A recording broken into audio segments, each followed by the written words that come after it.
Hey guys, what up? It's Dan here, aka Hoop Sneakers, and today I just wanted to bring you guys a quick first impressions video on these guys right here, which is the Air Jordan 32 Low in Michigan colorway. So with that being said, let's just get straight into it. Starting off with the traction. So once again, we've got a translucent rubber outsole with a somewhat modified herringbone traction pattern. So you've got little diamond or diamonds or squares, depending on which way you look at it, with straight line nodules running in like alternate direction patterns. So it's relatively multi-directional. This outsole, you can see already, it's pretty dirty. It's picked up a little bit of dust and dirt so far, but having said that, dust doesn't affect the traction pattern. It doesn't seem to affect it at all. I've played in these a couple of times now, and they don't really require a lot of wiping, even though they do pick up a little bit of dust. So infrequent wiping, dust doesn't really affect the traction pattern in terms of like grip or bite on the court. You don't really slide out or anything. What I have noticed already with this particular rubber compound is I'm already having some like fraying of the rubber. So would not recommend for outdoors. Durability potentially is a concern. But having said all that, it's a traction that performs really well on multiple different surfaces that I've played on so far, and Jordan Brand knows how to do a really good translucent rubber outsole, like I said in my previous video with the Why Not 0.1s, which also feature a translucent rubber outsole, just these ones right here. Probably the best traction out of the three shoes I put on the list in my last video.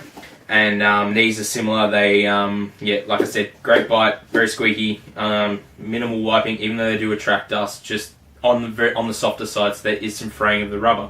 Now onto cushion. So the Air Jordan 32 features two large volume Zoom Air units, just within your basic Phylon midsole, and those Zoom Air units are housed within a carbon fiber moderator plate, which runs the full length of the shoe. You can also see it sticking out here and acting as your torsional shank for support. Makes the shoe quite inflexible. And right now, while I'm still in the break-in period, it's finding it that it's difficult to actually feel the Zoom Air underneath your foot. So I'm just hoping that once I soften up that moderator plate, I'll really get the nice compression and bounce and response from the Zoom units. I mean, you can definitely tell they're in there. They're just not like as soft, and your foot doesn't quite hit them as nicely as something like the Why Nots, which is just a full-length Zoom Air unit housed within the foam midsole. Yeah, I'm just hoping that you know, the moderator plate, you know, softens up. It's not as stiff, so I can really get the full benefit and feel the cushion as much as possible. So moving on to the materials, which I believe is the best part of this shoe, because you've got a, you know, one booty fly knit upper. The fly knit is really really soft, and you can see the threads. Like, you can just look at it and tell that it's a knit. You can see the threads across there. Although it is really soft and nice on your foot, it's also supportive. It doesn't stretch out too much.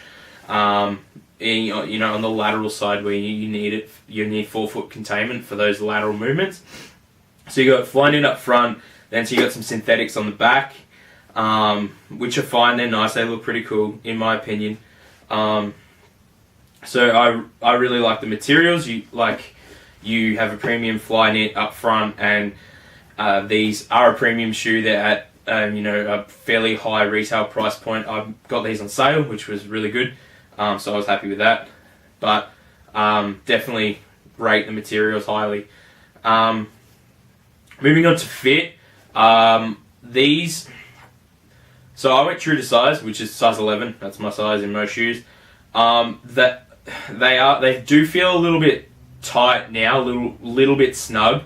So I'm a wide footer, so I went true to size, and I think I may have been able to go up half a size, but considering this is a fly knit upper, it will stretch out once I complete the break-in, which is what I'm trying to do, obviously with the moderator plate as well.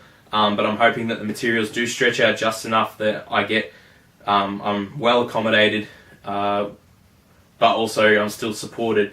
So if you do like that really tight, snug fit, definitely go true to size. And like if you're a normal to narrow footer, again, definitely go true to size as well. Last but not least, well, as it's one of my most important categories of a shoe, is support. So far I've found these to be very supportive. You have an internal TPU heel counter as well as an external heel counter, which is this synthetic material which then comes around and forms the top two eyelets for the laces, which work really well to kind of lock you in to contain your ankle and your heel and bring your heel into the back of the shoe. Just do be aware that these synthetic panels may rub your ankles. I experienced some rubbing on the inside of my left ankle, nowhere else, just the inside of my left ankle, and that was only on the very first wear. Like, I wore them again, I chucked a couple band-aids on just in case, but that was fine. I had no issues there. So just be aware of that. But they are extremely supportive. You also have you got a lateral outrigger just right there, and then as I was talking about, you've got your full-length moderator plate, carbon fiber moderator plate, which you can see sticking out here.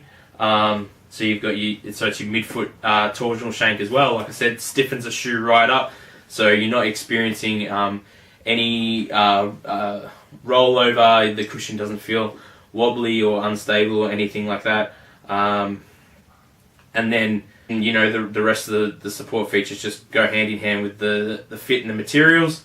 Fairly flat forefoot base, which always helps. And so with that being said, that's pretty much it. These retailed at $160 US, I believe. But I was fortunate enough to get them for $114.99 US plus shipping to Australia. I was really, really happy with the price, considering that they were selling for $260 Australian retail. So I'm really looking forward to be able to keep playing these more and really break them in and seeing what they feel like once I've, truly broken them in. But with that being said, thank you so much, guys, for checking me out. And I'll catch you all next time. Peace.